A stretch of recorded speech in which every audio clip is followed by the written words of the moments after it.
आनंद दिघे यांच्यावरून दोन्ही शिवसेनेत जुंपली आहे। आनंद दिघे यांच्याबाबतचं वक्तव्य संपूर्ण जबाबदारीनं केल्याचं संजय राऊत म्हणाले।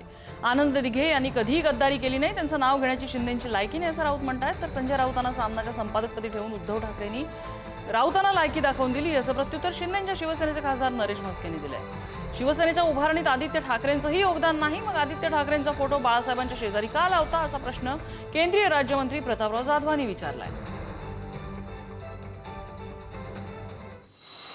ठाण्यात नाराजी म्हणजे ठाणे यांच्या बापाचं आहे का? ठाणे शिवसेनेचं आहे, बाळासाहेब ठाकरेंचं आणि आनंद दिघे यांच्या शिवसेनेचं, यांच्या शिवसेनेचं नाही।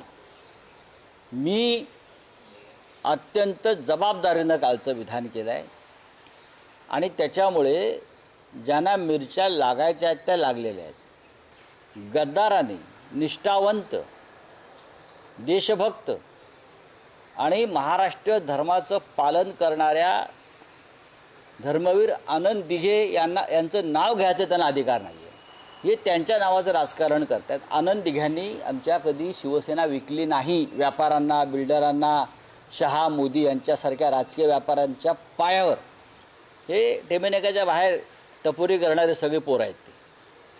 त्यांना आतमध्ये प्रवेश नव्हता। आनंद दिघे हे ठाकरे परिवारातले आणि शिवसेना परिवारातले एक महत्त्वाचे सदस्य आणि घटक होते। ठाकरे परिवाराचा आदेश त्यांनी कधी मोडला नाही। संजय राऊत हा भुंकणारा राहुल गांधींचा जो डॉग आहे, त्यांनी जे आमचे शिवसेनेचे पदाधिकारी, कार्यकर्ते यांची अवकात आणि लायकी काढण्याचा जो काय विषय काढलेला आहे, कालपर्यंत हे शिवसेनेचे कार्यकर्ते होते, शिवसेनेचे ॲक्टिव्ह पदाधिकारी होते, परंतु यांच्याबरोबर राहिले नाही म्हणून आज त्यांची लायकी काढताय। परंतु संजय राऊत यांची अवकात,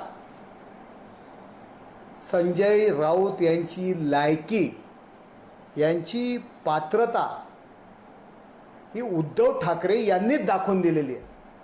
नालायक संजय राऊतांनी बाळासाहेबांच्या सोबत यांचा फोटो का अशा प्रकारचं जे वक्तव्य केलं, तर त्या संजय राऊताला माझा विचार आहे की मग बाळासाहेबांच्या फोटोसोबत उद्धव ठाकरेचा फोटो का लावला जातो?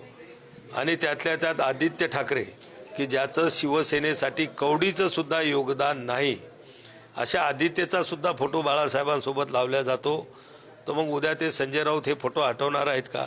आणि म्हणून संजय राऊत हा जो वायफळ बडबड त्या ठिकाणी करतो, मला वाटते त्यांनी असे मुद्दे आणि अशा आनंद दिघेसारख्या एका महान पुरुषाच्या बाबतीमध्ये वक्तव्य करणं खरोखर हे अतिशय निंदनीय आहे आणि म्हणून जागोजागी त्यांचा निषेधही लोक करत आहेत।